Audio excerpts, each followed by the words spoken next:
সরকার আর বাবুল সরকার, আর আউল সরকার আর বাউল সরকার এত বড় নাফরমান যে আল্লাহকে ব্যঙ্গ করেছে বাদ্যের তালে তালে। এটা মুশরিকানা, শিরকি এবং কুফরি এবং জঘন্য গুনাহ ছাড়া আর কিছু হইতে পারে না।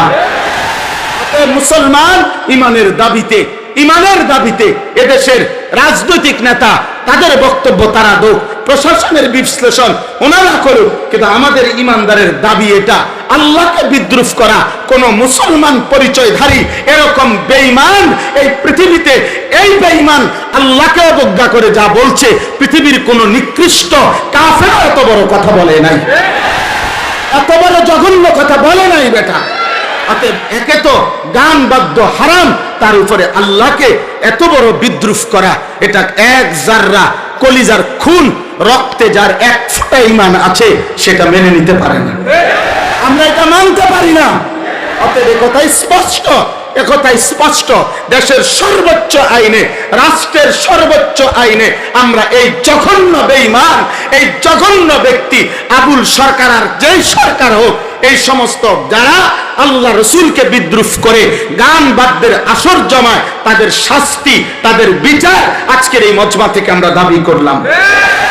আমরা রাজি তো সবাই ইনশাআল্লাহ, আমরা রাজি তো সবাই ইনশাআল্লাহ, আমরা এর বিচার চাই তো ইনশাআল্লাহ। এই বাংলার জমিনে 24 পরবর্তী স্বাধীন বাংলাদেশে, ফ্যাসিস্ট মুক্ত বাংলাদেশে এমন দালাল একবার নৌকার দালালি করছে, আরেকবার এখন নতুন করে ধানের শীষের দালালি করছে। নৌকা বলো আর ধানের শীষ বলো, কোন দালালি করে বেঈমান তুমি বাংলার 92% মুসলমানের দেশে টিকতে পারবা না। আমরা দালালি বুঝি না, আমরা আখিরাত বুঝি, আমরা ঈমান বুঝি, ঈমান বুঝি।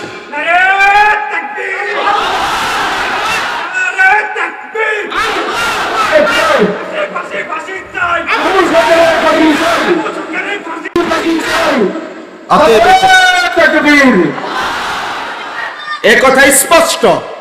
এই জন্য আমরা কোন শিল্পী না, আমনে শিল্পীর বিরোধিতা আমরা করি নাই।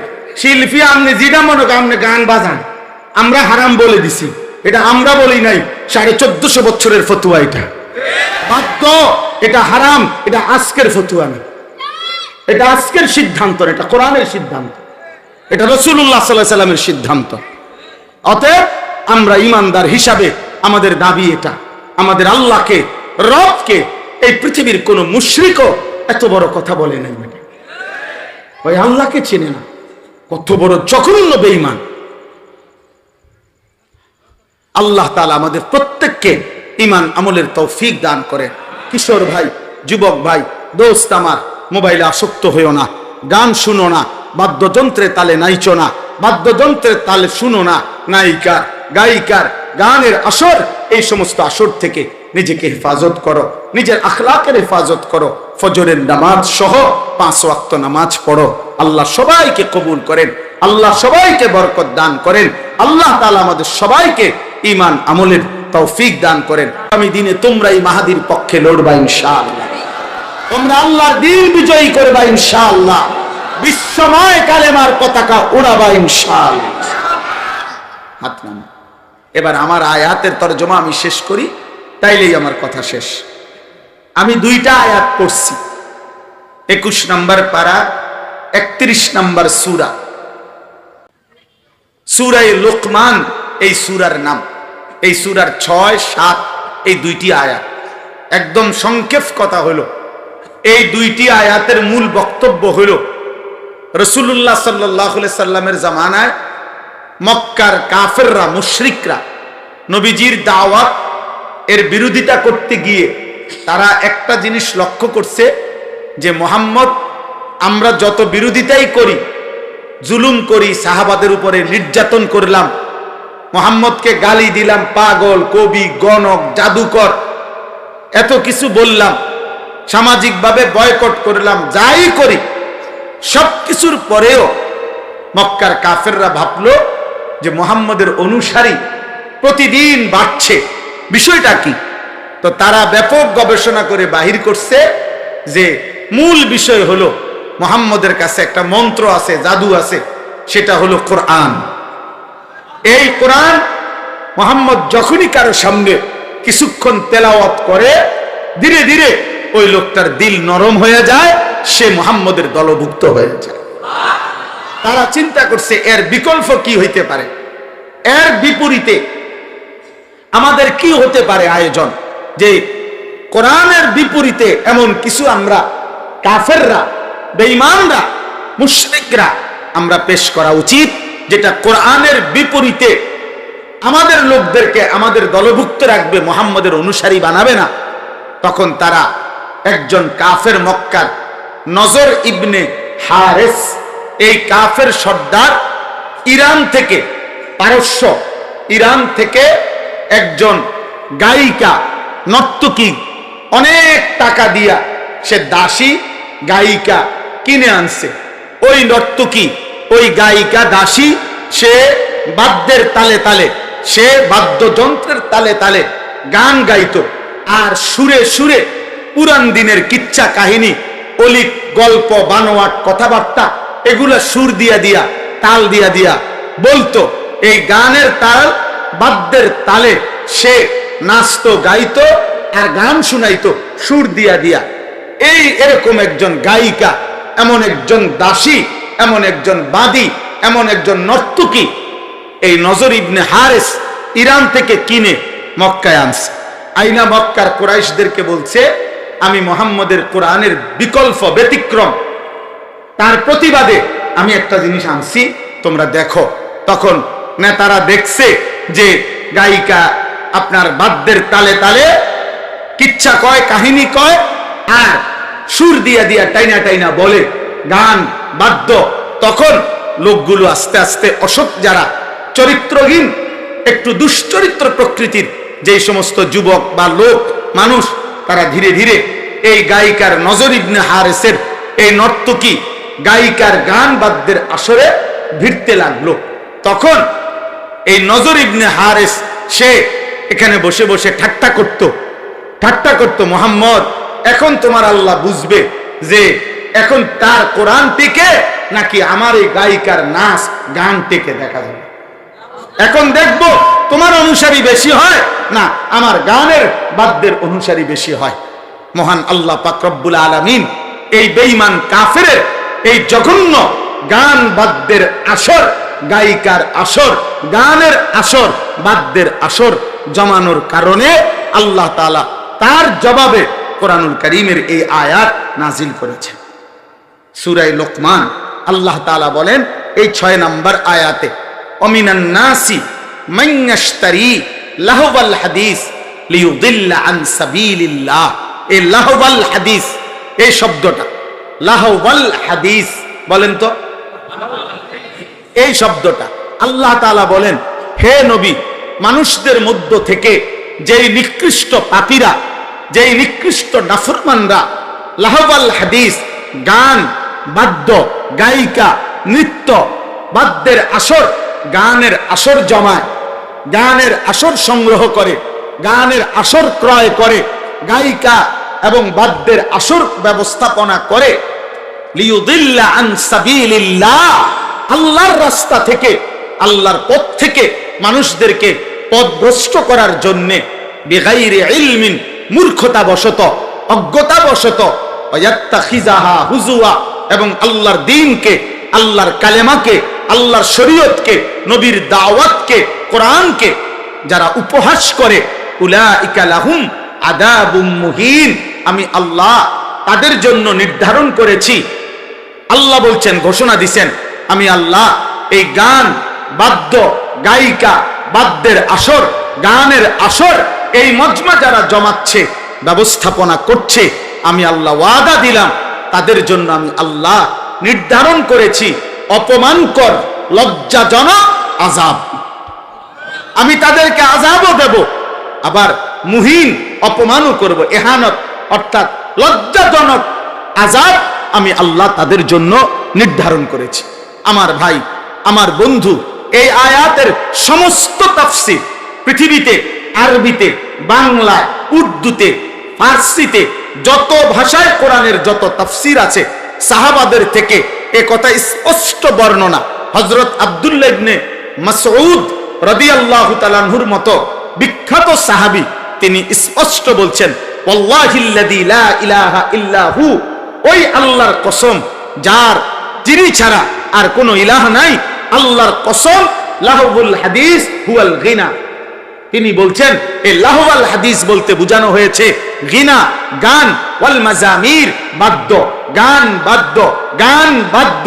অতএব কোরআনুল কারীমের এই আয়াতের দ্বারা একথাই স্পষ্ট, গান বাদ্য আল্লাহর কোরআনকে মানুষ থেকে দূর করার জন্য, আল্লাহর দ্বীন থেকে মানুষকে দূরে সরানোর জন্য, কালেমা থেকে মানুষকে দূরে সরাবার জন্য, আল্লাহর মহব্বত থেকে, আল্লাহর প্রতি ভক্তি ভালোবাসা থেকে, আল্লাহর প্রতি ভালোবাসা থেকে মানুষকে সুরাবার জন্য, ইসলাম থেকে মানুষকে বিচ্যুত করার জন্য গান বাদ্য।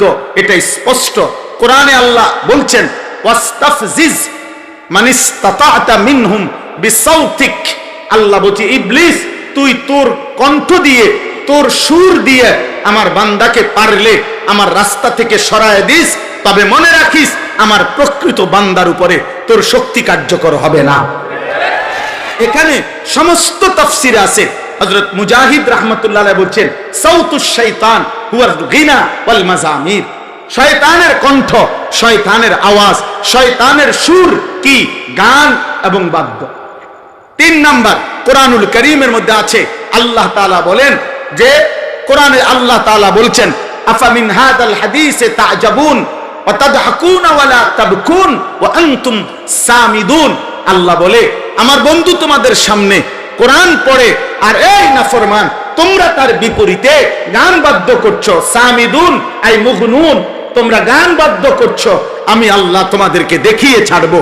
এইভাবে কোরআনের একাধিক আয়াতে আল্লাহ তাআলা গান, বাদ্য, গায়িকা, নৃত্য এর নিন্দা করেছেন, গানের আসরের নিন্দা করেছেন, এবং এটা স্পষ্ট বলেছেন এটা কোরআন থেকে মানুষকে সরাবার জন্য, ইসলাম থেকে মানুষকে সরাবার জন্য, লিউদিল্লা আন সাবিলিল্লাহ, আল্লাহর পথ থেকে মানুষকে পথভ্রষ্ট করার জন্য।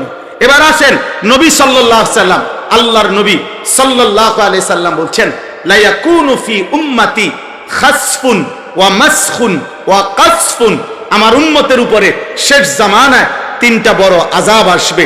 1 নাম্বার, তাদেরকে ভূমি ধসিয়ে, মাটি ধসিয়ে দাফন করে দেওয়া হবে, পাথরের বৃষ্টি বর্ষণ করে শেষ করে দেওয়া হবে, চেহারা বিকৃত করে তাদেরকে মানুষ থেকে জন্তু জানোয়ারের আকৃতি বানিয়ে দেওয়া হবে। সাহাবারা জিজ্ঞেস করছেন, ইয়া রাসূলুল্লাহ, মাতা কখন সেটা? আল্লাহর নবী বললেন, ইজা যাহারাতিল কাইনাত ওয়াল মাআজিফ, যখন গায়িকা, গান, বাদ্যযন্ত্র বেড়ে যাবে, ওয়াস্তাহাল্লাতিল খামরা, এবং মানুষ হালাল পানির মতো স্বাভাবিকভাবে মদ এবং নেশা পান করতে থাকবে। তাফসীরের মধ্যে আছে, হযরত আবু বকর সিদ্দিক রাদিয়াল্লাহু তাআলা আনহু তিনি বলছেন, আল গিনা মাজামিরুশ শাইতান, গান হচ্ছে শয়তানের বাদ্য। হযরত উসমান ইবনে আফফান রাদিয়াল্লাহু তাআলা আনহু তিনি বলছেন, লা ইয়াজতামিউ কলবুন ফীহিল কুরআন আল গিনা, অর্থাৎ যেই অন্তরে এক বিন্দু কোরআন আছে সেই অন্তরে গান আসতে পারে না। এজন্য তিনি বলেন, যেই দিলে গান আছে ওই দিলে কোরআন নাই, কোরআন আসতে পারে না। হযরত ইমাম আহমদ ইবনে হাম্বল রাহমাতুল্লাহ আলাইহি বলছেন, আল গিনা ইউমবিতুন নিফাকা ফিল কলব, গান অন্তরের মধ্যে মুনাফিকি তৈরি করে। ইমাম শাফি রাহমাতুল্লাহ আলাইহি বলছেন, আল গিনা দাইয়ুসুন, যে গান বাদ্যে আসক্ত সে দাইয়ুস, যে ব্যক্তির জন্য জান্নাত হারাম। ইমামে আজম আবু হানিফা রাহমাতুল্লাহ আলাইহি বলছে, সিমাউল আগানি ফিসকুন, গান শোনা এটা প্রকাশ্য পাপ। ওয়াত্তালাজ্জুযু বিহা কুফরুন, গান শুনে মজা পাওয়া, তাল দেওয়া, বাদ্যের তাল, গানের তাল, আহ উ এ, হাতলারে পাওলারে, এরকম তুড়ি মারে, এরকম যেই কোন রকমের অঙ্গভঙ্গি করা, আল্লাহর কসম ইমামে আজম আবু হানিফা বলছে কুফরুন, কুফরুন, কুফুরি, কুফুরি, কুফুরি। অতএব আমার কথা স্পষ্ট ভাব, কোরআনুল কারীমের আয়াত, রাসূলুল্লাহর হাদিস এবং সাহাবা, তাবিঈন এবং আইম্মায়ে কেরামের সমস্ত বক্তব্যের আলোকে গান বাদ্য এটা স্পষ্ট হারাম। গান বাদ্যের মাকসাদ কোরআন থেকে সরানো, আল্লাহ থেকে সরানো, ইসলাম থেকে সরানো। গান বাদ্য, আমার কাছে আরবি তাফসির আছে, আত-তাফসিরুল মুনির, এই তাফসির আছে আল্লাহর নবী বলেছেন বুইস্তু বিকাসরিল তাবলি ওয়াল মাজামির, তবলা, বাদ্য, গান বাদ্যের এই যন্ত্রপাতি এগুলোকে মিসমার করে দেওয়া, ধ্বংস করে দেওয়ার জন্য আমি মুহাম্মদ আল্লাহর পক্ষ থেকে আবির্ভাব হয়েছি। আমারানি রব্বি বিমাহকিল মাআজিফ ওয়াল মাজামির, নবীজি বলছেন আল্লাহ আমাকে রহমত করে পাঠিয়েছেন, আর আমাকে আল্লাহ বলেছেন সমস্ত গানের আসর, বাদ্যের আসর, বাদ্যযন্ত্র ভেঙে ফেলতে, চুরমার করে দিতে।